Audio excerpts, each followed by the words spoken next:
ॐ श्रुतिस्मृतिपुराणानाम् आलयं करुणालयं नमामि भगवत्पादं शङ्करं लोकशङ्करं शङ्करं शङ्कराचार्यं केशवं बादरायणं सूत्रभाष्यकृतौ वन्दे भगवन्तः पुनः पुनः निधये सर्वविद्यानां विजशे भवरोगिणां गुरवे सर्वलोकानां दक्षिणामूर्तये नमः।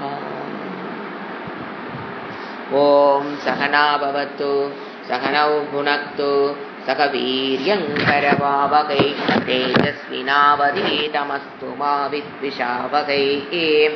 ॐ शान्ति शान्ति शान्तिः। भगवद्गीதை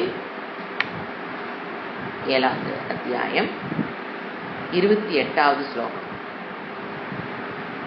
येषां त्वन्तगतं पापं जनानां पुण्य कर्मणां ते द्वन्द्वमोह निर्मुक्ताः भजन्ते मां दृढव्रताः. இறைவன் இந்த சம்சாரத்திற்குண்டான காரணம் என்ன அப்படிங்கிறத சொல்லி அதிலிருந்து எப்படி மேலே வரணும், எப்போ அது எனக்கு தோணுச்சு அப்படிங்கும்போது போன ஸ்லோகத்தில் சொல்கிறாரு, இந்த பிறக்கும் போதே எல்லா பிராணிகளும் விருப்பு வெறுப்பு அந்த ரெட்டையினுடைய வடிவத்தினால, அந்த ரெட்டை இருக்கிறதுனால அதனுடைய கான்சிக்வன்ஸ் என்ன, மோகம். விருப்பு வெறுப்போட பிறக்குது எல்லா உயிர்களும். அப்போ பிறக்கும் போது அந்த ரெண்டு விருப்பு வெறுப்போட பிறக்குதுங்கும் போது அதனோட கான்சிக்வன்ஸ் என்ன பார்த்தோம், மோகம். மோகம்ங்கிறது நம்ம லாங்குவேஜ் நாம் யூஸ் பண்ணிருக்கிற வேர்டு அந்த மீனிங் அல்ல. மோகம் என்பது குழப்பம், மனிதன் சரியான அறிவை பெறுவதிலிருந்து தடுக்கக்கூடிய ஒரு விஷயம். உலகாதி விஷயங்களும் சரி, ஆத்ம ஞான விஷயத்தில் மட்டுமல்ல, இந்த மோகம் உலகாதி விஷயங்களிலும் என்ன பண்ணுது, தடுக்கிறது. ஆத்ம ஞானத்தை பெறுவதை மட்டும் இது தடுப்பதில்லை, ஞானத்தை பெறுவதற்குண்டான விருப்பத்தையும், ஞானத்தை பெறுவதற்குண்டான எழுகின்ற ஒரு விருப்பத்தையும் இது என்ன பண்ணிரும், தடுத்து விடும். அதுதான் அதனுடைய சக்தி. ராக துவேஷத்தினுடைய விளைவுதான் மோகம். இது தடுக்கிறது. விருப்பு வெறுப்புகளிலால் மோகமடைந்த மனம் சாதாரண உலகிய விஷயங்களில் பெறக்கூடிய தெளிவான அறிவையும் தடுக்கிறது.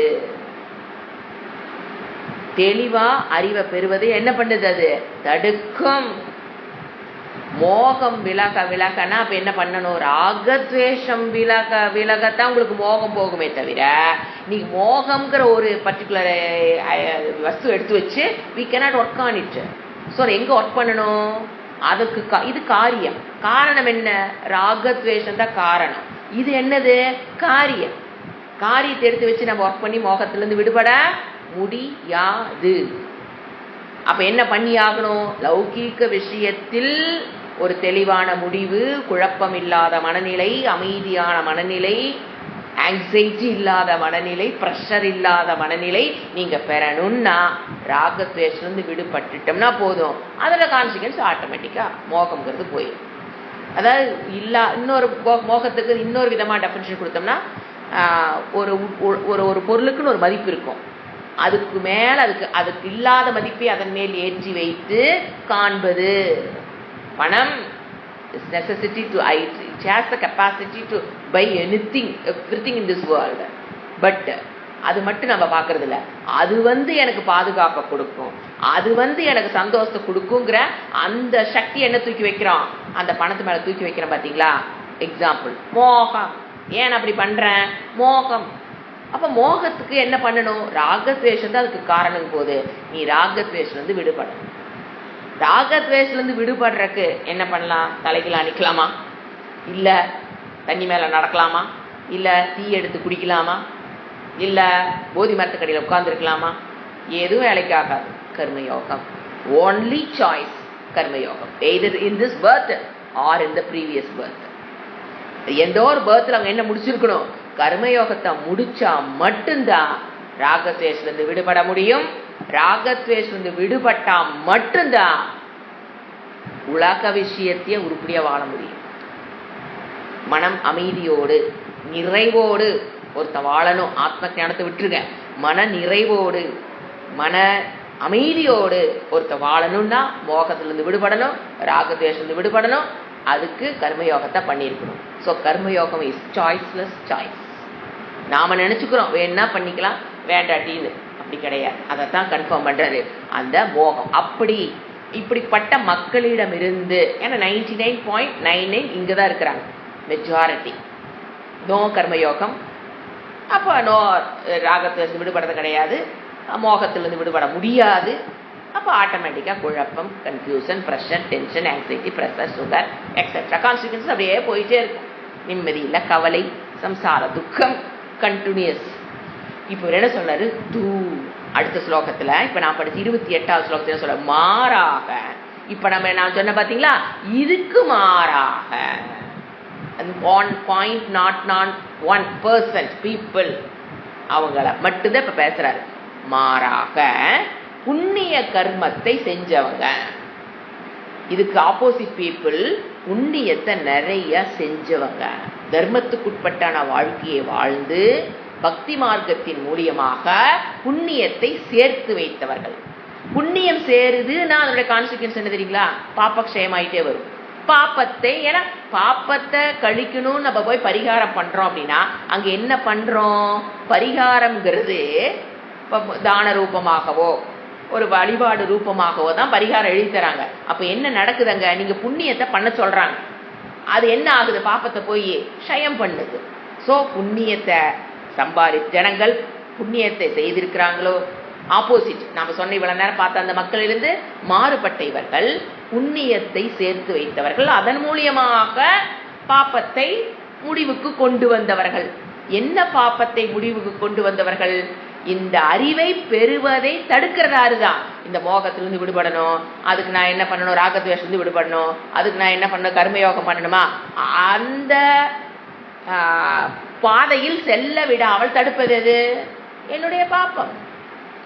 அப்ப அந்த பாப்பத்தை க்ஷயம் பண்ணவங்களும் பண்ணுனாத்தான் எங்க வர முடியும்? வேதாந்த வகுப்புக்குள்ள வந்து உட்கார்றக்கே ஓரளவுக்கு பாப்பத்திலிருந்து, அதாவது இங்க போறத தடுக்கிற பாப்பத்திலிருந்து விடுபட்டவங்க எங்க வந்து உட்கார முடியுது? வகுப்புகளிலே வந்து உட்கார முடியும். அப்போ பாப்பத்திலிருந்து விடுபட்டவர்கள் இரட்டை உருவிலுள்ள மோகத்திலிருந்து விடுபட்டவர்கள். அப்ப உங்களுக்கு புரியப்போ இரட்டை எதனால வந்தது? இன்பம் துன்பம். இதுல அதாவது ராகத்வேஷம் தான் எதை கொடுக்குது நமக்கு? மானம் அவமானம், இன்பம் துன்பம், குளிர் சூடு, இந்த மாதிரி இரட்டைகள் துவந்தத்திலிருந்து அவங்க என்ன பண்றாங்க? If you get out of ராகத்வேஷா ஆட்டோமேட்டிக்கா எல்லா கர்மயோகம் பண்றோம் அப்படின்னா ஆட்டோமேட்டிக்கா என்ன பண்ணுவோம்? ஏன்னா மானம் அவமானம் எல்லாம் ஈஸ்வர அர்ப்பணம், இறைவன் கொடுப்பது பிரசாதம் போது எது நமக்கு என்ன கிடையாது? இன்ப துன்பத்திலிருந்து அவன் வல்ல விடுபட ஆரம்பிக்கிறானா இல்லையா? நீங்க கர்மயோகம் ஆரம்பிக்கும் போதே இன்பம் துன்பம் ரெண்டு சமர்ப்பணம், எது செய்யும் போது ஈஸ்வர அர்ப்பண புத்தி வரும்போது ஈஸ்வரா பிரசாதமா ஏத்துக்கும் போது இன்ப துன்பம் எல்லாமே இறைவன் கொண்டு வந்து bringing Ishwara in between you and that karma. அப்படி கொண்டு வந்து பழகும் போது அவன் என்ன பண்றான்? ஆட்டோமேட்டிக்கா துவந்துவம், மானம் அவமானம், இன்பம் துன்பம், புகழிகள் எல்லா இரட்டைகளில் இருந்து உருவில் உள்ள அதிலிருந்து வர்றதுதான் ராகத்வேஷம். அந்த இரட்டையிலிருந்து வருவதுதான் மோகம். துவந்த்வ மோக நிர்முக்தாக. இந்த வேர்டு ரொம்ப முக்கியம். துவந்துவத்தினாலதான் எது வருது? மோகம். That is explain now. அதான் நான் எக்ஸ்பிளைன் பண்ணிட்டு இருக்கிறேன். துவந்துவத்தினால்தான் எது வருது? மோகம். துவந்த்வ மோக. லாஸ்ட் கிளாஸ் நம்ம பார்க்கப்பட வேண்டியது துவந்துவ மோகம். சோ துவந்துவம்னா என்னது? ராகத்வேஷம், விருப்பு வெறுப்பு, எதனால வர்றது என்னது? மோகம், குழப்பம். நம்ம ஒரே வேர்டு சொல்லுவோம். அதிலிருந்து விடுபட்டவர்கள். சோ புண்ணியத்தை சேர்த்து வச்சிருக்கிறாங்க, பாப்பத்தை எல்லாம் க்ஷயம் பண்ணியிருக்காங்க. அப்படின் போது அவங்க என்ன பண்ணிடுறாங்க? துவந்த்வ மோக நிர்முக்தாகனா இரட்டைகளின் உருவமான மோகம் இதிலிருந்து அவர்கள் அவர்கள் எவர்கள்? பாப்பத்திலிருந்து விடுபட்டவர்கள், புண்ணியத்தை சேர்த்தவர்கள், துவந்தத்திலிருந்து விடுபட்டவர்கள், அதனால மோகத்திலிருந்து விடுபட்டவர்கள், குழப்பத்திலிருந்து விடுபட்டவர்கள். அவர்கள் திருடவிரதாக அடுத்து 5வது சொல்றாரு, மோகத்திலிருந்து விடுபடுவதுங்கிறது 4. 5வது கருத்து திருடவ்ரதாக. ஃபர்ஸ்ட் புண்ணிய கர்மத்தை சேர்த்துனவங்க, 2வது பாப்பத்திலிருந்து விடுபட்டவர்கள், 3வது துவந்துவ மோக நிர்முக்தாக விடுபட்டவர்கள், 4வது அனந்தகதம். ஒரு வேர்டு விட்டு வந்துட்டேன். அனந்தகதம் பாவம், புண்ணியத்தை பாவத்துக்கு முடிவை கொண்டு வந்தவர்கள் அனந்தகதம். அடுத்த வேர்டு தான் துவந்துவ மோக நிர்முக்தாக. அடுத்தது திருடவ்ரதாக. அடுத்தது திருடவ்ரதாக. அதாவது 5 பாயிண்ட் வருங்க. அதுல இரட்டையிலிருந்து விடுபடுவதல்ங்கிறது 1, மோகத்திலிருந்து விடுபடுதுங்கிறது இன்னொரு பாயிண்ட். புண்ணியம், பாப்பம், இரட்டையிலிருந்து விடுபடுதல், மோகத்திலிருந்து விடுபடுதல், இந்த 4 நடந்துருச்சுன்னா 5வது என்னது? திருடவ்ரதாக முமுக்ஷு பவதி. அவன் என்ன ஆயிடுறான்? முமுக்ஷு. ஆட்டோமேட்டிக்கா ஹி பிகம் முமுக்ஷு. தீவிர திருடவ்ரதாக, உறுதியான ஈடுபாடு. அப்பதான் வேதாந்தத்தில் அவளுக்கு உறுதியான ஈடுபாடு வரும். ஈடுபாடுங்கிறது இன்ட்ரெஸ்ட். இனிமே எல்லாரும் போறாங்க, நானும் போய் உட்காந்து கேட்கலான்னு போறேன், மனசுக்கு நல்லா இருக்குன்னு போறேன். போனா கொஞ்சம் வீட்டில் இருக்கிற பிரச்சனையெல்லாம் குறையிற மாதிரி இருக்கு. இப்படி அல்ல. இதுக்காக நான் எதுக்காக வகுப்புக்கு வரேன்னா, மனசு கொஞ்சம் நல்லா இருக்க மாதிரி இருக்கு. அவங்க நிறைய பூஜையெல்லாம் சொல்லித்தராங்க, அதையெல்லாம் பண்ணினா வீட்டுக்குள்ள கொஞ்சம் நல்லா இருக்க மாதிரி இருக்கு. என் வீட்டுக்கு எல்லாமே நல்லது, எனக்கு வர்றதெல்லாம் நல்லதாக நடக்கிற மாதிரி இருக்கு. அதுக்காக வர்றதில்லை வகுப்புக்கு. பெற வேண்டும், மோட்சத்தை பெற வேண்டும்னு வகுப்புகளை உட்கார்றது இப்பதான் நடக்கும். அந்த அது உறுதியான ஈடுபாடுங்கிறது இன்ட்ரெஸ்ட். இப்போ 100 பேர் படிக்கிறீங்கன்னா ஒருத்தருக்கு ஒரு இன்ட்ரெஸ்ட் உட்காரோம். பட் வெரி ஃபியூ தான் எங்க உட்கார்ந்துருப்பாங்க? உறுதியான முமுக்ஷு. அப்பதான் அவன் எங்க போக போறான்? ஜிக்னாசு பவதி. அதுக்கப்புறம் தான் அவங்க எங்க போக முடியும்? ஞானம் விட முடியும். ஏன்னா வீட்டில் இருக்கிற பிரச்சனைகளை தீர்த்து கொள்ளும். இதெல்லாம் சைடு எஃபெக்ட் கிடைக்கலன்னு நான் சொல்லல. நீங்க வேதாந்தத்துக்குள்ள நுழையிறீங்க, கர்மயோகம் பண்ண ஆரம்பிக்கிறீங்க அப்படின்னாவே, புண்ணியத்தை ஏட் பண்றீங்க, பாப்பத்தை கழிக்கிறீங்கன்னாவே மனம் அமைதி பெறும், வீடு அமைதி பெறும், நமக்கு படிப்பதற்குண்டான சூழ்நிலை வரும். இதெல்லாம் போனஸ், அவாந்தர பலன். இதுக்காக நாம படிக்கல. நம்மளுடைய முக்கிய கோல் மோட்சத்தை பெறணும். ஆனா இதெல்லாம் கிடைக்கும், நான் இல்லைன்னு நான் சொல்லல. நான் இதுக்காக வர நம்ம நினைக்கக்கூடாது. நம்மளுடைய கோல் அதுதான். அவன் தான் மூக்ஷு. எது மன அமைதிக்காக வர்றேன், வீட்டில எல்லாம் நல்லது நடக்குது, நான் இது வந்ததுக்கு அப்புறம் என் வாழ்க்கை நல்லபடியா போகுது, செல்வ செழிப்பு இருக்குது, நோய் நொடி எல்லாம் குறையுது. எஸ், எல்லாமே கிடைக்கும். அதனால தானே கனகதாரா சோஸ்திரம் சொல்லி கொடுக்குறோம். சொல்லுங்க, பீரோட தங்கம் பணம் வரணும். அதுல no doubt that in that, but that is not our goal. அதுதான் திருட. எங்க திருட? இதுல திருடமா இருக்க கூடாது. மனசு நல்லா இருக்கு, வீடு நல்லா இருக்குங்கிறது. திருடவ்ரதாக, உறுதியான ஈடுபாட்டுடன் அவங்க தான் யாரு? முமுக்ஷு. மாம் பஜந்தே, என்னை பஜிக்கிறார்கள். பஜந்தே, அவங்க தான் என்னை பூஜிக்கிறார்கள்.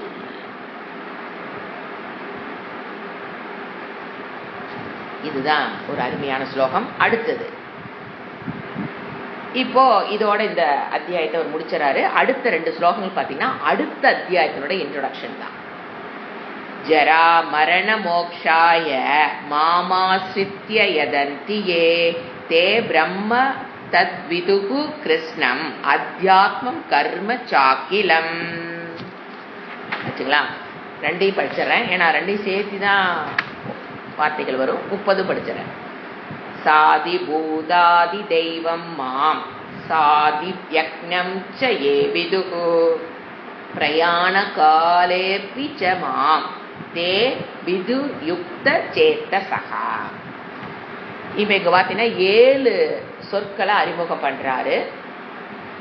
7 சொற்களினுடைய விளக்கம் தான் அடுத்த அத்தியாயமே. 8th சாப்டர் ஃபுல்லாவே இந்த 7 சொற்களை இங்க அறிமுக இன்ட்ரோடக்ஷன் மட்டும்தான் பண்றாரு. அதனுடைய விளக்கங்கள் அடுத்த அத்தியாயத்துல வர்றது. This is the connecting shloka. These 2 shlokas are connecting shloka of 7th and 8th. Connecting ஸ்லோகான்னு சொல்லுவோம். என்னென்ன சொற்கள் அப்படி மீனிங் எழுதிட்டே வரலாம். அந்த சொற்களுக்கு விளக்கங்கள் தேவையில்லைன்னா அதை அவரை விளக்க போறாரு. அதனால என்ன சொற்கள் மட்டும் பார்த்துட்டு நம்ம அடுத்த அத்தியாயத்துக்கு போயிடலாம். மீனிங் எழுதுனா போதும். ஜரா மரண மோக்ஷாய, 7 சொல் வரும்போது 1 2 3 சொல், இதெல்லாம் வந்து அந்த சொல் கிடையாது. 7 சொற்கள் என்னங்கிறது நான் சொல்லுவேன். இது சொல் நம்பர் 1, சொல் நம்பர் 2ன்னு நீங்க அப்ப நோட் பண்ணிக்கிட்டே வாங்க. அதை நம்ம அடுத்த அத்தியாயத்துல பார்த்துக்கலாம். இப்போ மீனிங் எழுதிக்கிங்க. ஜரா மரண மோக்ஷாய. ஜரான என்ன? ஓல்டேஜ், மூப்பிலிருந்தும். மரணத்திலிருந்தும்.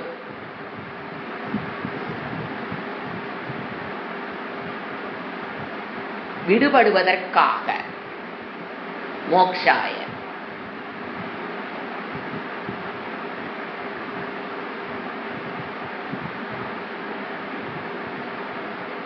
வேதாந்த படிக்கிறோம் அப்படின்னா மரணத்திலிருந்து மூப்பிலிருந்து இந்த சரீரம் விடுபடுவான்னு கேட்ட விடுபடாது.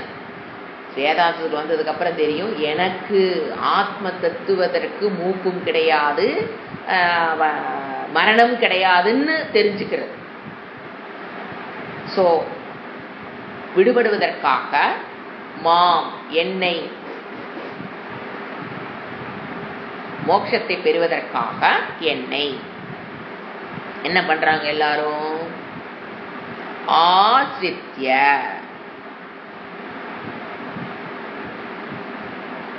ஜரா மூப்பிலிருந்தும் மரணத்திலிருந்தும் மோக்ஷாய விடுபடணுங்கிறதுக்காக, சதுர்த்திக்காக மாம் என்னை, ஆசித்ய சரணடைந்து, ஈஸ்வர தத்துவம் பிரம்ம தத்துவம் ஆக இருக்கிற என்னை. எனக்கு கிருஷ்ணர்னு புரிஞ்சுக்க கூடாது. கிருஷ்ணர் வர்றதுக்கு முன்னாலே வேதாந்தம் இருக்குது. யதந்தி முயற்சி செய்கிறார்கள். எவர்கள் யதந்தி முயற்சி செய்கிறார்களோ, சாதகர்கள், ஸ்டூடெண்ட்ஸ், ஆல் வேதாந்திக் ஸ்டூடெண்ட்ஸ். ஏன்னா அவங்கள என்ன? ஜரா மரண மோக்ஷாய மாம் ஆசித்ய.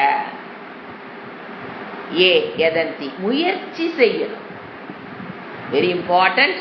யதந்தி முயற்சி. அங்குள்ள குவாலிஃபிகேஷன் என்ன? அது நாம பெறுகிறோமா அப்படிங்கிற முயற்சி செய்கிறார்களோ, அவர்கள். பகவான் சொல்றாரு ஃபர்ஸ்ட் வேர்டு தத் பிரம்ம. இதான் ஃபர்ஸ்ட் வேர்டு. 7 சொற்கள்ல ஃபர்ஸ்ட் வேர்டு தத் பிரம்ம. 1 போட்டுங்க. தத் பிரம்ம போட்டு அது 1. பிரம்மத்தையும்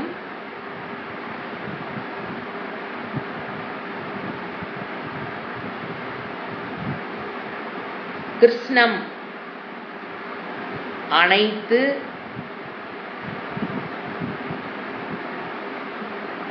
அத்தியாத்மம் வேர்ட் நம்பர் 2 இரண்டாவது சொல் அத்தியாத்மம். ஃபர்ஸ்ட் சொல் தத் பிரம்ம. கிருஷ்ணம்னா முழுமையான, அது வேர்டு வேண்டாம். அத்தியாத்மங்கிற வேர்டு நம்பர் 2. அத்தியாத்ம தத்துவத்தையும் எல்லாமே முழுமைங்கிற மாதிரி அட்ஜெக்டிவ் வருது. கிருஷ்ணம்னா முழுமை. அடுத்து அகிலம்னாலும் முழுமையான. அகிலம் கர்மச்ச. அகிலம்னா முழுமையாக. கர்மச்ச கர்மத்தையும். இது 3வது வேர்டு. கர்மச்ச கர்மம் 3வது வேர்டு. ஃபர்ஸ்ட் வேர்டு தத் பிரம்ம, அத்தியாத்மம், கர்ம. இந்த ஸ்லோகத்துல 3 வேர்டு பகவான் இன்ட்ரோடியூஸ் பண்றார். கர்ம, தர்மத்தையும் விதுகு அறிகிறார்கள். அறிகிறார்கள். யார் அறிகிறார்கள்? இந்த 3ஐயும் தத் பிரம்ம, அத்தியாத்மம், கர்மத்தை யார் அறிகிறார்கள்? ஜரா மரணத்திலிருந்து விடுபடணும், மோட்சத்தை பெறணும் அப்படின்னு யார் முயற்சி செய்கிறார்களோ, அதற்குண்டான குருவை தேர்ந்தெடுத்து குவாலிஃபிகேஷனை பெற்று சிரவணம் பண்ணுதல், மனனம் பண்ணுதல், நிதித்தியாசனம் செய்தல் எல்லாம் என்னது? முயற்சி செய்கிறார்களோ அவர்கள் அவங்களுடைய கோலை எதை அடைகிறார்கள்? தத் பிரம்ம, முழுமையான, அதாவது பிரம்மத்தையும் கிருஷ்ணம் அத்தியாத்ம தத்துவத்தையும், இந்த தத்துவத்தை அவர் அறிகிறார்கள். அத்தியாத்ம பிரம்ம தத்துவத்தை அறிகிறார்கள். புரிஞ்சுக்கிட்டாலும் சரி. அந்த வேர்டு தத் பிரம்மம்னா தத் பிரம்ம தத்துவத்தை அறிகிறார்கள். அடுத்தது அத்தியாத்மங்கிறது அனைத்து அத்தியாத்ம தத்துவத்தை அறிகிறார்கள். அனைத்து கர்மத்தையும் அறிகிறார்கள். கர்மா பிளான் பத்தி அவங்க தெரிஞ்சுக்கிறாங்க. ஸோ பிரம்மத்தை மட்டும் அறியறதில்லை அவங்க, தத் பிரம்மத்தை அறிகிறார்கள். 7 தத்துவத்தை அவர்கள் அறிகிறார்கள். ஃபர்ஸ்ட் தத்துவம் யாரு? ஜராமரண மோக்ஷாய யதந்தி, முயற்சி செய்யறவங்க ஸ்டூடெண்ட்ஸ். சாதக்காக எதை அறிகிறாங்க? எதை அவங்க தத்துவத்தை அறிந்து கொள்கிறார்கள்?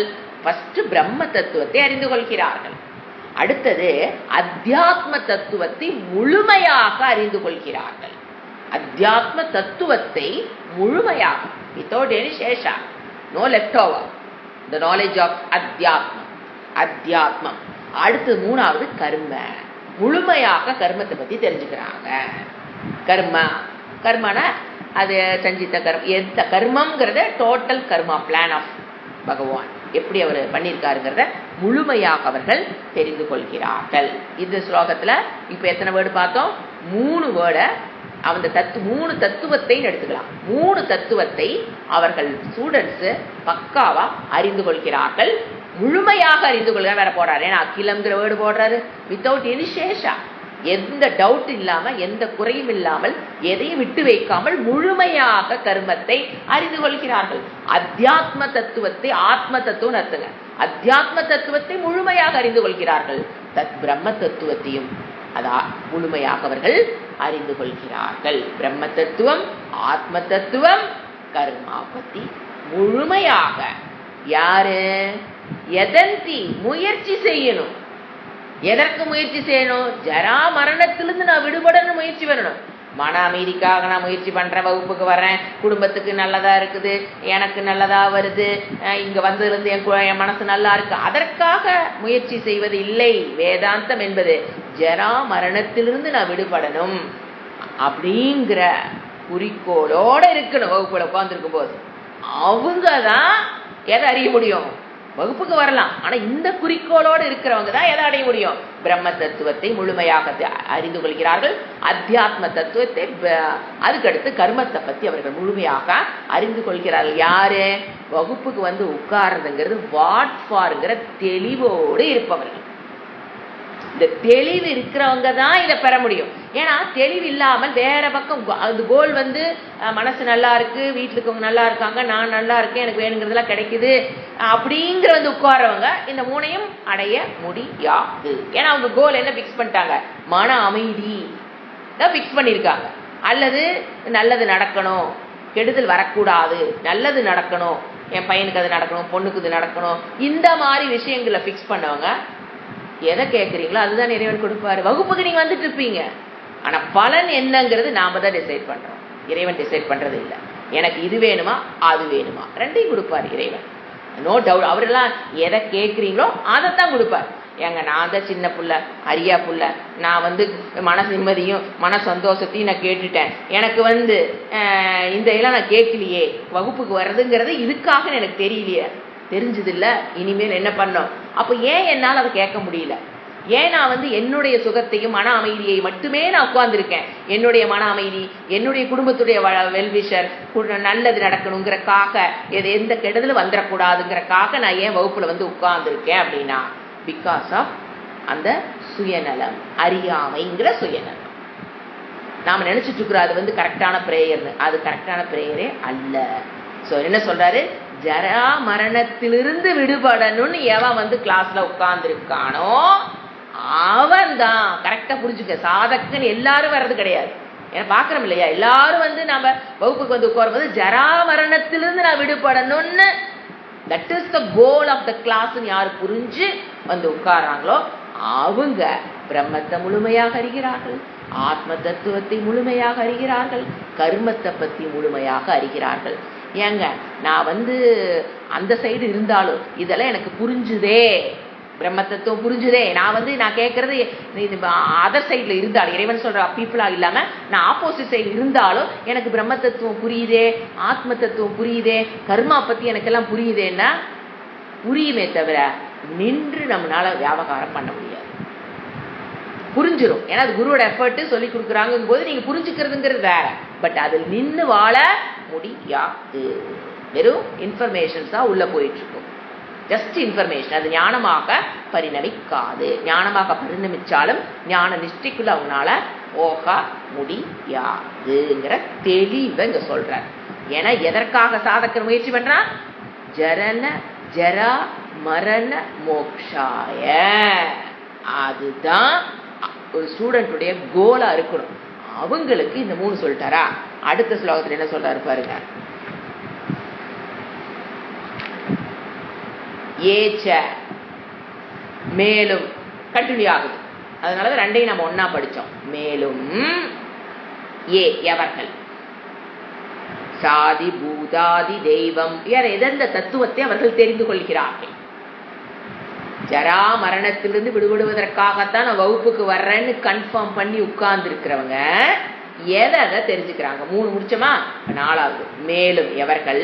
4வது வேர்டு சாதி பூத. அந்த தத்துவத்தை அவர்கள் முழுமையாக தெரிந்து கொள்கிறார்கள். சாதி பூத. அடுத்த வேர்டு அதி தெய்வம். அது 5வது. அதி தெய்வம் 5வது சொல். அதி தெய்வம், அதிபூதம், அதி தெய்வம் ரெண்டையும் முழுமையாக தெரிந்து கொள்கிறார்கள். அதி பூதம், அதி தெய்வம் 2 தத்துவத்தையும் முழுமையாக அவர்கள் தெரிந்து கொள்கிறார்கள். 6வது வேர்டு சாதி யக்ஞம். சாதி யக்ஞம் அதி யக்ஞத்தையும். அதி யக்ஞம் இதெல்லாம் விளக்க போதுங்க. ஜஸ்ட் வேர்டு என்னன்னா சொல்லறாரு, தெரிஞ்சா போதும். அதி யக்ஞம், அதிபூதம், அதி தெய்வம், அதி யக்ஞம். அதி யக்ஞத்துடன் மாம் என்னை விதுகு அறிகிறார்களோ.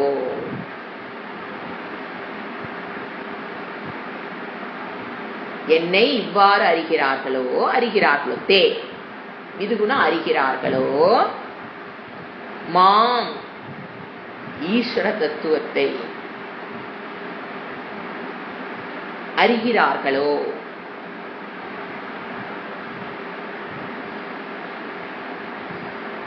தே அவர்கள். 7வது வேர்டு வருது யுக்த சேத்தசக. 7வது சொல் யுக்த சேத்தசக. இதெல்லாம் முழுமையா தெரிந்து கொள்றவங்க. அதிபூதம், அதி தெய்வம் இந்த ஸ்லோகத்துல, அதி யக்ஞம் இதை முழுமையாக அறிகிறவர்கள் யுக்த சேத்தசக. 7வது சொல் நிலைத்த மனம். என்னிடம் நிலைத்த மனம். ஞான நிஷ்டா. ஞான நிஷ்டை என்ன சொல்றாரு? என்னில் யுக்த இணைத்துக் கொண்டவர். யுக்த எதுல சேத்தசக? யுக்த சேத்தசக மனதை எதோடு? இறைவனோடு இணைத்துக் கொண்டவர். 24/7. அப்ப யார் அவங்க? ஞான நிஷ்டையில் இருக்கிறவங்க. வீர புருஷகா ஞானினகா அவர் நிறைந்த மனதை உடையவர்களாய். யுக்த சேத்தசக 7வது வேர்டு. சரி, எதுக்குங்க இத்தனை? கடைசியில சொல்றாரு பிரயாண காலே அபி. இதுதான் அந்த 7வதோட சேர்த்திக்கலாம். பிரயாண அந்த மாதிரி இணைந்தவர்கள் பிரயாண காலே அபி. யுக்த சேத்தசகவும் இதுவும் சேர்ந்து 7வது எழுதிக்கலாம். அந்த மாதிரி இணைந்தவர்கள் பிரயாண காலே அபி. மரண காலத்திலும் மாம் விதுகு. மரண காலத்திலும் மாம் விதுகு.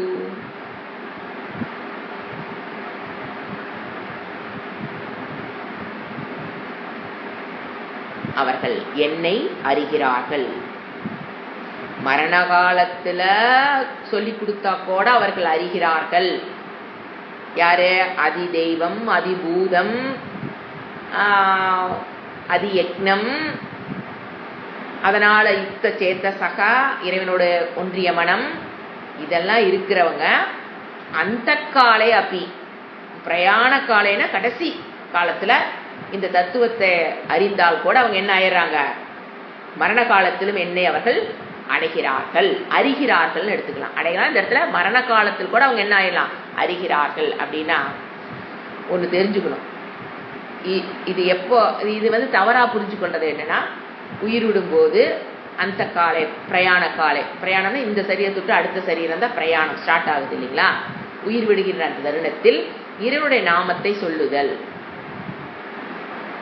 அவங்கள சொல்ல வைக்கிறது இல்லையா, நாம சொல்றது இல்ல அவங்களா சொல்றது, 3 விதம் இருக்கு இல்லையா. அவங்களா சொல்றது ஒண்ணு, நாம சொல்லி அவங்க சொல்றது ஒண்ணு, இல்ல அவங்க மற்றவங்க சொல்றத அவங்க கேட்கறது ஒண்ணு. இந்த 3 தாங்க பாசிபிள். இறைவனோட நாமத்தை நீங்க அந்த சமயத்துல இந்த 3 தான் யோசனை பாருங்க.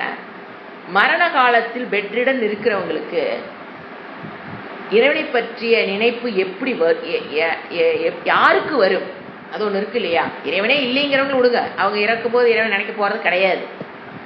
இறைவனை சாதனமாக பயன்படுத்தி பக்தி செலுத்திட்டு இருக்கவங்க இருக்காங்க. இறைவனை சாதனமா வச்சு நான் இதெல்லாம் வேணும், இறைவா கொடு இறைவா கொடு. அப்ப அவங்கள இறைவனை எப்படி யூஸ் பண்ணாங்க, சாதனமா. அவங்க அடைஞ்ச விஷயம் வேற. இறைவனை சாதனமாக பயன்படுத்தியவர்களுக்கு இறப்பு வருது. அவங்களுடைய டைம் லாஸ்ட் டைம் என்ன எப்படி இருக்கு, அவங்க எண்ணங்க இறைவனை சாத்தியமாக வைத்து இறைவனை அடைந்தவர்கள் அல்லது முயற்சி செய்தவர்கள், இப்படி பலவிதமான பீப்புள் இருக்காங்க. இவங்க எல்லாரும் இவர் சொன்ன வேர்டு எல்லாரும் கடைசியில நீ இந்த நாமத்தை சொன்னீங்கன்னா உனக்கு இந்த அறிவை இவங்க பெற முடியும் அப்படின்னா, வயதான காலத்தில் இருந்தாலும் இதை கேட்டோம்னா ஞானத்தை பெற்றலாம் அப்படிங்கிறது அவருடைய வியூ பாயிண்ட். கடவுளே இல்லைங்கிறவங்க வேதாந்தத்தை ஒத்துக்காதவங்கள விட்டுருங்க. பக்தியோட இருக்கிறவங்க சாதனமா இறைவனை யூஸ் பண்ணவங்களுக்கு கடைசி காலத்துல அது அடிக்கடி அந்த ஞாபகத்தை ஸ்மரணம் பண்ணி இருந்தாங்கன்னா என்ன வரலாம். ஏன்னா ஒரு நாளைக்கு தன்னை அறியாம இறைவனுடைய நாமத்தை, தன்னுடைய இஷ்ட தேவதையுடைய நாமத்தை முருகா முருகா முருகா முருகா, தேவதைகள் தான், ஈஸ்வரன் தத்துவத்தை நம்ம சொல்ல முடியாது. முருகா முருகா எது வாழ்க்கையில் வெகு நேரம் முருகனை சொல்லி பழகினவங்க தான், அல்லது சிவபெருமானுடைய பாடல்களை பாடி பாடி பக்தி செலுத்தி செலுத்தி இருந்தவங்கனாலதான் அந்த உயிர் விடுற சமயத்துல தன்னை அறியாமல் அவங்க என்ன பண்ணிடுவாங்க, அந்த நாமத்தை அவங்களால சொல்ல முடியும். சாதனமாக யூஸ் பண்ணவங்களும் சொல்லலாம். எப்போ சாதனமா யூஸ் பண்றனா, சாதனத்தை அடைவதற்கு, ஒரு சாத்தியத்தை அடைவதற்கு இவங்க சாதனமா இறைவனை யூஸ் பண்ணவங்க முருகா முருகா முருகா முருகா அடிக்கடி சொன்னதுனால இறைவனை சாதனமா தான் வச்சிருக்காங்க, சாத்தியமா வச்சுக்கல. அவங்களும் என்ன பண்ணலாம், நாமத்தை சொல்லலாம். சொல்லும் போது என்ன ஒரு உலகத்துல என்ன தவறா ப்ரொஜெக்ட் ஆகுதுன்னா, நீங்க கடைசி நேரத்துல உயிர் விடும்போது ராமா ராமா கிருஷ்ணா கிருஷ்ணா முருகா முருகான்னு சொல்றதுனால மோட்சமா, அப்படி கிடையாது. இவர் சொல்ற கருத்து அப்படி கிடையாது. கடைசி காலத்தில் அப்படின்னா அந்த இறைவனை நாள் முழுவதும் அதிகமா பிரயோஜனம் பண்ணவங்க, அந்த ஞாபகத்தை உச்சரிச்சவங்க கடைசி காலத்துல ஆட்டோமேட்டிக்கா உங்களுக்கு வாயில் அது வரும், முருகா முருகா முருகா முருகாங்கிறது ஆட்டோமேட்டிக்கா வரும். ஏன்னா நிறைய தடவை இறைவனை சாதனமா பயன்படுத்தி அவங்க யூஸ் பண்ணியிருக்காங்க, அவங்க கதை அப்படி. அப்ப அவங்களுக்கு என்ன ஆகும், உயிர் விட்டதுக்கு பிறகு அவங்க புண்ணிய பலனுக்கு தகுந்த அடுத்த சரீரம் அமைகிறது என்பது கடைசியில இருக்கிற சிந்தனை மனதுல எது பதியுதோ அதுதான் அடுத்த ஜென்மத்துக்கு லிங்க் போடுறது. ஸோ ஒரு இறை பக்தியோடு கூடிய ஒரு பிறப்பு அடுத்த ஜென்மத்துல வருவதற்கு வாய்ப்புகள் அதிகம். இது ஒரு குரூப் ஆஃப் பீப்புள், இறைவனை சாதனமாக பயன்படுத்தியவர்கள்.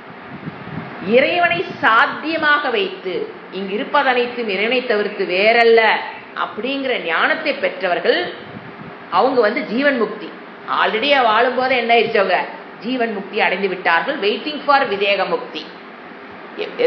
எது வரைக்கும் இந்த சரீரம் இருக்குமோ அது வரைக்கும் நம்ம வாழ்ந்துட்டு போலாம் போது அவங்க மரண காலத்தில் எந்த நாமத்தையும் என்ன பண்ண தேவையில்லை, அவங்க சொல்லவும் தேவையில்லை. எந்த தேவதையும் அவங்க ஆல்ரெடி என்ன ஆயிட்டாங்க, ஜீவன் முக்தர்கள் ஆயிட்டாங்க. அதை சொல்லித்தான் மோட்சம் அடையணுங்கிறது அவங்களுக்கு கிடையாது. யாரு, ஞானத்தை பெற்றவர்கள், ஜீவன் முக்தராக ஆனவர்கள் கடைசி காலத்துல ஸ்மரிக்கணும் ராமர் பேரையோ பண்ணணுங்கிறது. ஏன்னா ஆல்ரெடி என்ன ஆயிட்டாங்க, முக்தர்கள் பவதி. இனிமேல் அதை சொல்லித்தான் மோட்சத்தை அடையணும் முக்தி அடையணுங்கிறது கிடையாது.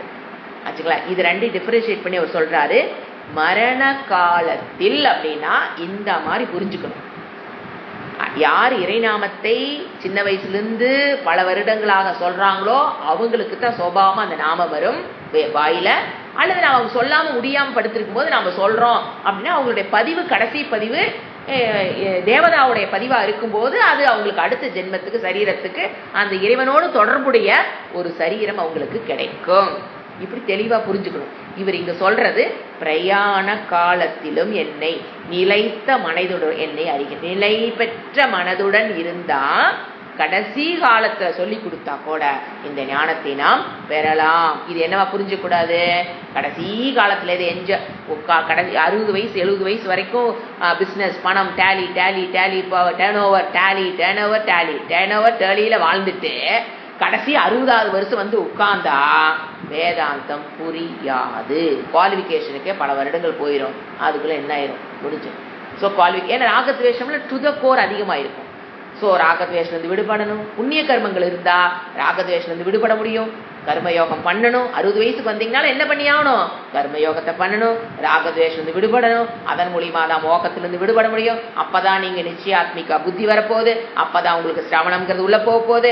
அதுக்கப்புறம் தான் ஐயப்பப்பா அதுக்குள்ள ஆயுது என்ன ஆயிடும், முடிஞ்சு போயிடும். ஸோ இது என்ன அர்த்தம் கிடையாது, கடைசி காலத்துல வந்து நீ ட்ரை பண்ணுங்கிற அர்த்தம் கிடையாது. As soon as possible you must start Vedantic study in your life. இதுக்கு மாறுபட்ட கருத்தாக இதை புரிந்து கொள்ள, ஏன்னா இது சொசைட்டில மாறுபட்ட கருத்து இருக்கு. மா பஜன கிருஷ்ணனை மட்டும் பஜங்கிறது அர்த்தம் இல்லை, பிரம்ம தத்துவம், ஈஸ்வர தத்துவம் இங்க பேசுறாரு. ஸோ இதை தெளிவா புரிஞ்சுக்கிட்டு நம்ம என்ன பண்றோம், மரண காலத்தில் பெரும் ஞானமும் நம்மை விடுவிக்கும். அதனால மரண காலத்து வரைக்கும் போஸ்ட்போன் பண்ணலாங்கிற அர்த்தம் கிடையாது. அப்படின்னா இறைவனை அந்த பேர் சொல்றோம் அப்படின்னாங்க, உபாதான காரணமாக இறைவனை விபூதியாக, எல்லாமே இறைவனுடைய விபூதியாக பார்க்கிறதுக்கு தான் என்ன சொல்லிக்கிட்டே இருக்கிறது, முருகா முருகா முருகான. கண் எதை பார்த்தாலும் அது முருகனை தவிர்த்து வேறல்ல, காது எதை கேட்டாலும் அதை முருகனை தவிர்த்து வேறல்ல அப்படிங்கிற பழக்கம் எதுக்கு வந்ததுன்னா, விபூதியாக உபாதான காரணமாக இறைவன் இருக்கிறார் அப்படிங்கறதுக்காக வந்த தத்துவம்.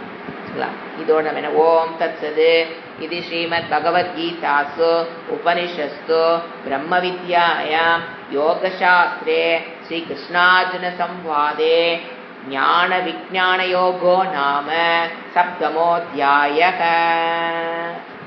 அடுத்த அத்தியாயம் அஷ்டமோத்யாயக, அக்ஷர பிரம்ம யோகம். முதல் ஸ்லோகம்.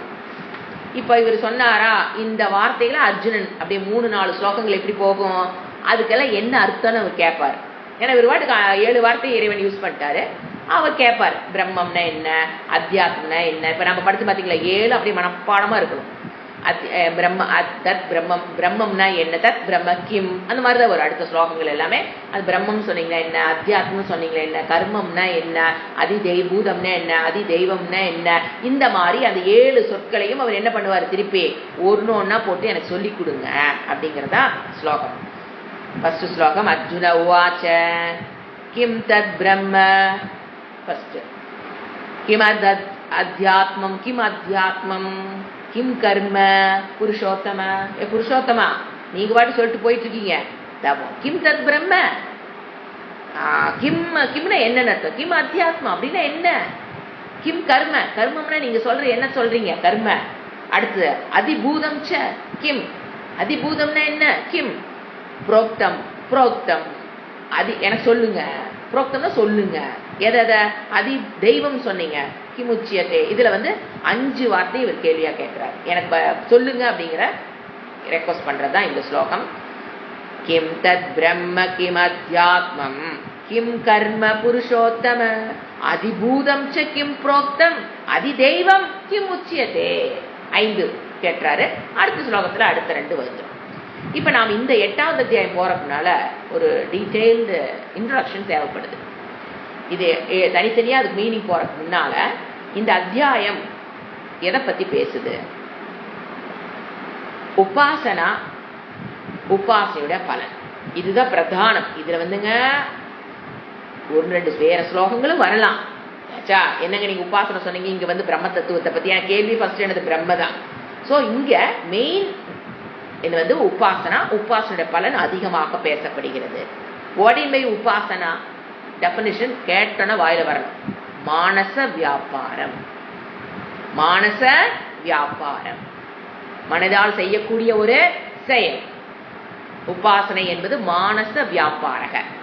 அது நமக்கு தெரியும். சகுன பிரம்ம உபாசனா, மானச வியாபாரம், சகுன பிரம்ம தியானம் அப்படின்னு என்ன? அந்த மானச வியாபாரக சகுன பிரம்மத்தை தியானம் பண்றது, மானச வியாபாரம் பண்றது ஒண்ணு. இன்னொன்னு என்ன? அதுல வந்து என்ன பண்ணுவோம் நம்ம? ஈஸ்வர தத்துவத்துல ஒரு நாம ரூபத்தை கூடிய பிரம்மனாக, சகுன பிரம்மன் குணத்தோடு கூடிய பிரம்ம தத்துவத்தை, ஒரு தேவதா ரூபத்தையோ, உலகத்தில் இருக்கிற எதை எடுத்தீங்கனாலும் அது சகுன பிரம்மம் தான். மாயு சகுன பிரம்மம் என்ன, நிர்குண பிரம்மம் என்ன?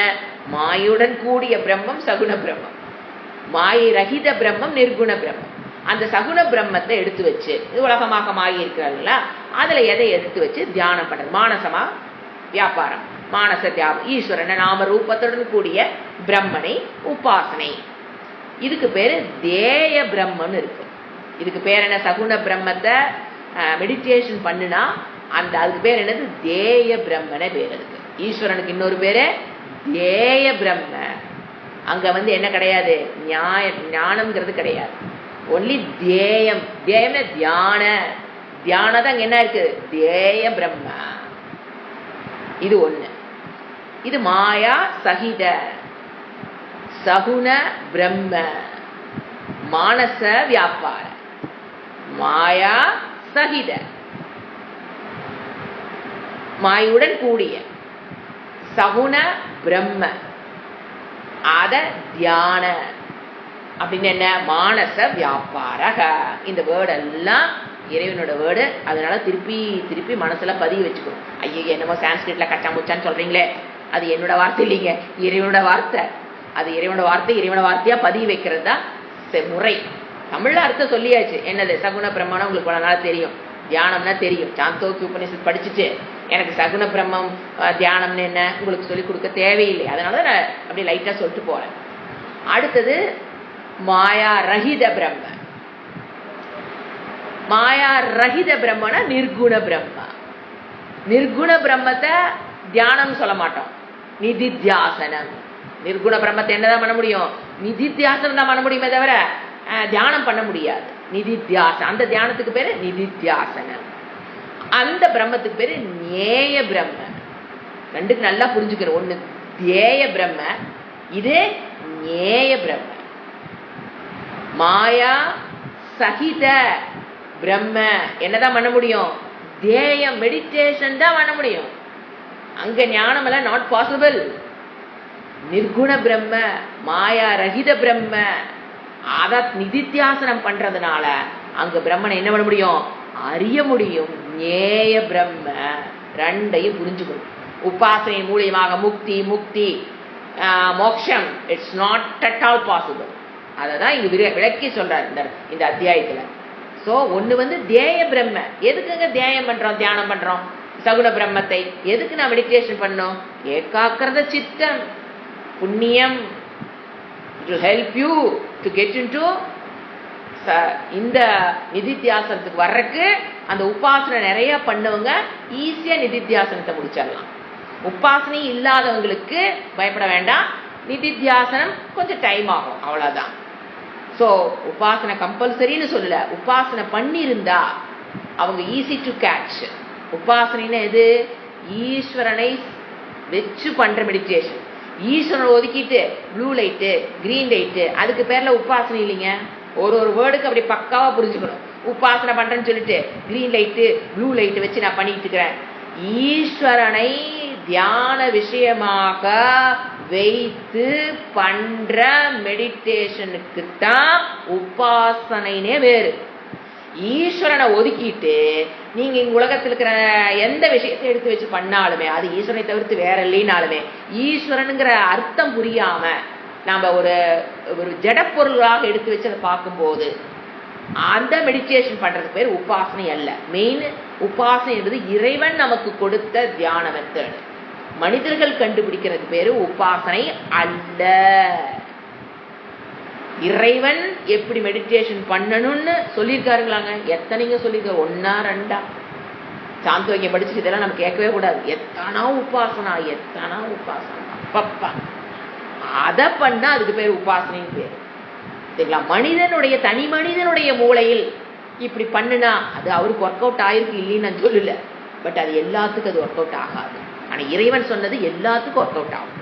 ஸோ உபாசனை என்பது தனி மனிதனுடைய மூளையில் வந்த மெடிடேஷன் அல்ல, இறைவன் கொடுத்த உபாசனா. அதுல ஈஸ்வர தத்துவம் இல்லாமல் நோ மெடிடேஷன். ஆச்சுங்களா? அந்த உபாசனை தேய பிரம்ம. அடுத்தது நிதித்தியா. அதை பண்ணி ஏகாக்கிரம் சித்தத்தை பெற்று அப்புறம் என்ன பண்ணி ஆகணும்? நம்ம ஒரு குரு முகேன சிரவண மன நிதித்தியாசனம் பண்றதுங்கிறது. அந்த இடத்துல நிதித்தியாசனம்ங்கிறது நேய பிரம்ம. அங்கதான் என்ன பண்ண முடியும்? நம்ம பிரம்ம தத்துவத்தை அறிந்து கொள்ள முடியும். என்ன முடிச்சிருக்கணும்? நீங்க சிரவணம் மனனம் முடிச்சவங்க தான் நிதித்தியாசனத்தையே பண்ண முடியும். வேதாந்த வகுப்புக்குள்ள வந்தா மட்டும்தான் நிதித்தியாசனத்தை பண்ண முடியும். இல்லைன்னா அவங்களால பண்ண முடியாது. அவங்க எதுல நிற்பாங்க? தேய பிரம்ம. இட்ஸ் ஓகே, தவறு கிடையாது. பட் அது தாண்டி எங்க வர முடியாது? நேய பிரம்மத்துக்குள்ள அவங்களால வர முடியாது. ஸோ இப்போ what is the difference between தேய பிரம்ம அண்ட் நேய பிரம்ம? தேய பிரம்மம்னா மெடிடேஷனுக்கு எடுத்துக்கொள்ளக்கூடிய பிரம்ம தத்துவம், ஈஸ்வர தத்துவம். தேய பிரம்ம. நேய பிரம்ம ஞானம், ஞானத்துக்காக விசாரம் செய்யக்கூடியது நேய பிரம்ம. ஆச்சா? இப்ப ரெண்டுல பாத்தீங்கன்னா என்ன வித்தியாசம்? நம்ம நிறைய பார்த்துருக்கோம் இந்த வகுப்படி. இந்த ரெண்டுக்குள்ள வித்தியாசம் நிறைய பார்த்துருக்கோம். இப்போ மெடிடேஷன் பண்றோம், நிதித்தியாசனம் பண்றோம். ரெண்டுக்கு என்ன வித்தியாசம்? நம்ம நிறைய வகுப்புகளும் மெடிடேஷன் கிளாஸ் உள்ள வந்ததுனால உங்களுக்கு நல்ல டிஃபரன்ஸ் நல்லா தெரியும். இப்போ சகுண பிரம்ம நிர்குண பிரம்மத்தை தான் தேய பிரம்ம நியாய பிரம்மன் மாத்திருக்கேன். சகுண பிரம்ம நிர்குண பிரம்ம. இப்ப சகுண பிரம்மத்தை மெடிடேஷன் பண்றோம் அப்படின்னா அதுக்கு இதுக்கு என்ன வித்தியாசம்? சகுண பிரம்மங்கிறதுக்கு நிறைய ரூல்ஸ் அண்ட் ரெகுலேஷன் இருக்கு. எடுத்தன முதல்ல உடல் அமைதி பண்ணணும், மன அமைதி பண்ணணும், பிராண அமைதி பண்ணணும், ஜபம் பண்ணணும். இந்த மாதிரி டைம், ஒரு நாளைக்கு மெடிடேஷன் இந்த டைமுக்கு ஆரம்பிச்சு இந்த டைம் முடிக்கணும், இடைவிடாமல் பண்ணணும். அப்புறம் ஒன்று வேண்டாம், ஒரு சாண்டிங் சொல்ல வச்சுக்க 108 தடவை பண்ணுறோம், ஒரு 11 தடவை நீங்கள் ருத்தரத்தை எடுத்து வச்சு சொல்கிறீங்க. கண்டிஷன்ஸ் இருக்குது. காலை எத்தனை தடவை சொல்கிறது, சாயங்காலம் எத்தனை மணிக்கு சொல்லணும். இந்த மாதிரி ரூல்ஸ் நியமங்கள் ஜாஸ்தி. எதுக்கு? மெடிடேஷன் சகுண பிரம்ம தியானம் பண்றோம் அப்படின்னா நியமங்கள் ஜாஸ்தி. அதுக்கு உட்பட்டு தான் பண்ணணும். அதை மீறி எனக்கு தோணுதுங்க, நேற்று காலையில் பண்ணங்களா, இன்னைக்கு காலையில் ஒரே உடம்பு வலிங்க, அதனால நான் சாயங்காலம் பண்ணிக்கிறேங்க, நோவே, பண்ணிக்குங்க. அதனுடைய பலனை பெற முடியாது. ஸோ அதனுடைய பலனை பக்காவா பெறணும் அப்படின்னா அந்த கிரமம், அந்த நியமங்கிறது ரொம்ப ஃபர்ஸ்ட் டிஃபரன்ஸ் ரெண்டுக்கும், தேய பிரம்மத்துக்கும் நேய பிரம்மத்துக்கும், சகுண பிரம்மத்துக்கும் நிர்குண பிரம்மத்துக்கும் தியானத்துல பெரிய டிஃபரன்ஸ். ஃபர்ஸ்ட் இங்க கண்டிஷன்ஸ் இருக்கு. ஆனா நிதித்தியாசனம் அப்படின்னா அதுக்கு நோ கண்டிஷன். இந்த டைம்ல தான் பண்ணணும், இப்படித்தான் பண்ணணும், அப்படித்தான் பண்ணணுங்கிறது எந்த நியமமும் கிடையாது. ஆனா அந்த நாம என்ன பண்றோம், பிகினிங்ல நம்ம என்ன பண்ணுவோம், ஒரு தியானத்தை பண்ணிட்டு நம்ம என்ன பண்றோம், இப்போ மெடிடேஷன், கான்டெம்ப்ளேஷன் மெடிடேஷன் பண்றோம். ஏன்னா இட்ஸ் ஈஸி. ஃபர்ஸ்ட் இப்படி பண்ணுவோம், அதுக்கப்புறம் கொஞ்சம் கொஞ்சமா டிரான்ஸ்லேஷன் டைம் நடக்கும் போதே என்ன பண்ணிட்டு இருப்போம், நம்ம நிதித்தியாசனத்துல வாழணும். இது ஒரு இடத்துல உட்கார்ந்து மனதை அமைதிப்படுத்தி, உடலை அமைதிப்படுத்தி, புத்தி அமைதிப்படுத்தி பண்றது மெடிடேஷன். நிதித்தியாசனங்கிறது இப்ப நம்ம பிகினிங்ல இருக்கிறவங்க நீங்க எப்படி பண்றீங்க, அந்த ஓரளவுக்கு மனதை அமைதிப்படுத்தி பண்றங்கிறது ஃபர்ஸ்ட் டைப் ஆஃப் மெடிடேஷன். இப்போ மனதை ஒருமுகப்படுத்தி அந்த நிதித்தியாசனத்தை கொண்டு வரோம். அசங்கக ஆத்மா, அசங்கக ஆத்மா ஏகக, இந்த ஒரு வார்த்தை எடுத்து வச்சு சிந்திக்கிறதா நிதித்தியாசனம். இப்ப நாம பண்ணிட்டு இருக்கிறது ஒரு டைப் ஆஃப் நிதித்தியாசனம். இதுலயே இருந்துடக்கூடாது. இது என்ன ஆகும், நீங்க இப்படி பண்ண பண்ண பண்ண கொஞ்ச நாள் ஆக நீங்க அந்த அசங்கங்கிறது தியான காலத்துல மட்டும் இல்லாமல் வியாபகாரம் பண்ணிட்டு இருக்கிற, டிரான்சாக்சன் நடந்துட்டு இருக்கிற காலத்திலும் அது அப்படியே கொஞ்சம் கொஞ்சமா ஞாபகத்துக்கு வரும். கொஞ்சம் கொஞ்சமா தான் வரும். கொஞ்சம் கொஞ்சமா வந்தது ஒரு 5 டைம்ஸ் வந்தது, 10 டைம்ஸ் வந்தது, அப்படியே எங்க போகணும், 24/7 அசங்ககல நின்று we can do transaction is the ultimate. அதை பெறுவதற்காகத்தான் என்ன பண்றோம்? ஃபர்ஸ்ட் அமைதியா மனசை அமைதிப்படுத்தி அசங்ககன்னு ஒரு மெடிடேஷன். திஸ் இஸ் நிதித்தியாசனம். இப்ப பாருங்க, நிதித்தியாசனம் மெடிடேஷன் கிளாஸ் வகுப்பு அட்டன் பண்றவங்களுக்கு தான் இப்ப நான் சொல்றதெல்லாம் அப்படியே புரிஞ்சுட்டு போகுது. மெடிடேஷன் கிளாஸ் அட்டன் பண்ணாதவங்களுக்கு வெறும் வகுப்புகள் மட்டும் நான் வர்றேன்னு நீங்க அட்டன் பண்ணீங்கன்னா இந்த இப்ப நான் சொல்லிட்டு இருக்கிறது எதுவும் புரியாது. It's your responsibility. I can't two anything. புரிஞ்சுங்களா? ஏன்னா அவங்க பண்ணிட்டு இருக்கவங்களுக்கு தான் தெரியும் நான் என்ன சொல்றேன்னு. ஸோ அப்ப நிதித்தியாசனம் பண்றோம் அப்படின்னா இப்ப எப்படி பண்ணிட்டு இருக்கிறோம்? இது பழக்கிறோம். எதுக்கு எதை நோக்கி போறதுக்கு பழக்கிட்டு இருக்கிறோம்? 24/7 நான் இந்த அசங்ககங்கிற அந்த ஒரு கருத்து நின்று நான் இந்த உலகத்தோடு டிரான்சாக்ஷன் பண்ணணும்னா ஞானம் மட்டும் போதாது. ஏன்னா மனம் பழக்க தோசையில போய் சிக்கிக்கும் அப்பப்போ. அப்ப என்ன பண்றோம்? ட்ரெயின் பண்றோம். என்ன ட்ரெயின் பண்றோம்?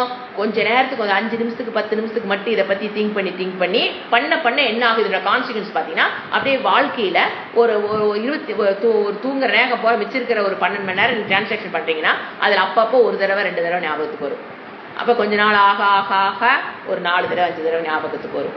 அப்புறம் அவங்க கொஞ்ச நாள் ஆக 10 டைம் 5 டைம் ஞாபகத்துக்கு வரும். இப்படியே போய் எந்த தாட் வந்தாலும் அசங்ககங்கிற எண்ணத்தில் நின்று நான் டிரான்சாக்ஷன் பண்ணுவேன். தட்ஸ் த ஃபைனல் கோல். எங்க நிப்பேன்? அசங்ககம் அப்படிங்கறதுல நின்று நழுவாமல், அங்கிருந்து விழாமல் நின்று ஐ கேன் டூ டிரான்சாக்ஷன். இதுக்கு பேர் தான் நிதித்தியாசனம் பேர். இங்க ஃபர்ஸ்ட் நாம என்னதான் காமிக்கிறோம்? ரூல்லாம் இருக்கிற மாதிரி காமிக்கிறோம். பட் ஏன்னா பிகினிங் ஸ்டேஜ். அந்த ஒரு குறிப்பிட்ட காலத்துல அது நினைங்க, அந்த காலை ஏர்லி மார்னிங் நம்ம இது நிதித்தியாசனம் பண்றங்கிறது இட்ஸ் ஒன் டைப் ஆஃப், அடிக்கடி சொல்ல, this is one type of contemplation meditation.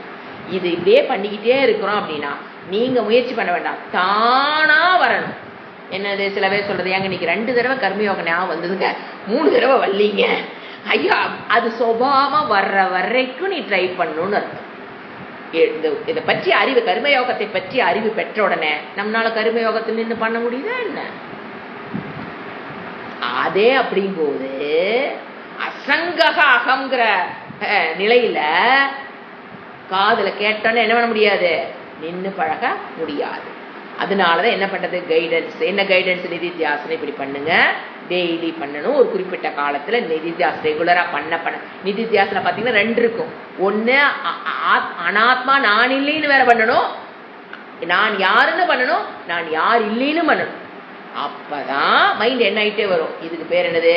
நிதித்தியாசனம். What we are doing is நிதித்தியாசனம். What for we are doing, how long we should do, இதெல்லாம் தெளிவா இருக்கணும். எதுக்காக பண்றேன், எவ்வளவு நாள் பண்ணணும், இதுல தெளிவு இருக்கணும். எதுக்காக பண்றேன்? 24/7 நான் அகம் அசங்கங்கிற நின்று இந்த உலகத்தோடு வியாபாரம் பண்ணணுங்கிறதுக்காக இப்ப நான் மனதுக்கு என்ன பண்ணிட்டு இருக்கேன்? I am giving training to my mind. How long? அடுத்த கேள்வி. டன்னு அடுத்த கேள்வி என்ன வரும் மனசுக்குள்ள? How long? How much time you need. உங்க மனம் எவ்வளவு காலம் எடுக்குமோ அந்த டிரான்சிஷனுக்கு, அவ்வளவு காலம் கொடுத்துத்தான் ஆக வேண்டும். அது டிபெண்ட்ஸ் அப்பான் தி இண்டிவிஜுவல். ஒருத்தருக்கு ஒரு காலம் தேவைப்படும். அந்த காலத்தை கொடுத்து தான் நம்ம என்ன பண்ண முடியும்? அந்த மெடிடேஷன் டைம்ல நாம எதை சிந்திக்கிறோமோ அதை அந்த ஸ்டாண்ட் பாயிண்ட்ல நின்று இந்த உலகத்தோடு நாம் வியாபாரம் செய்ய முடியும். Very important chapter.